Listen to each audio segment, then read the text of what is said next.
మార్గం సుగమం చేసేది గురుకృప ద్వారా జరిగే నేను ఎవడను అనే విచారణ.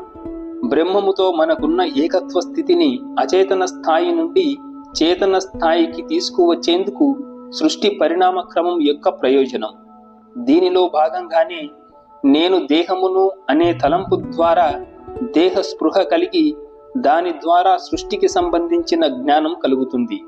సృష్టి జ్ఞానాన్ని తెలుసుకునేందుకు ఆభాస చైతన్యానికి ఏదో రూపంలో సహజీవనం తప్పనిసరి. రూపాలతో సహజీవనం వల్ల ప్రకృతికి సంబంధించిన సంస్కారములు ఏర్పడతాయి.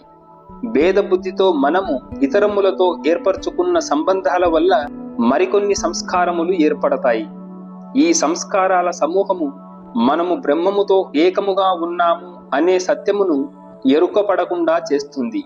అరువు మొదలు మానవుని దశ వరకు ఏర్పడ్డ సంస్కారములు చేతన మనస్సుకు ఎరుకపడిన తర్వాత మాత్రమే మనకు బ్రహ్మముతో గల ఏకత్వము గోచరిస్తుంది. మనకు లోచూపు కలిగిన తరువాత మన మూలమునకు చేరుకునే దశలో మనం స్థూలం, సూక్ష్మ, కారణ శరీరాల తాదాత్మ్యం నుండి విడివడతాము. మనస్సును బాహ్యముఖం చేసేవి సంస్కారాలే.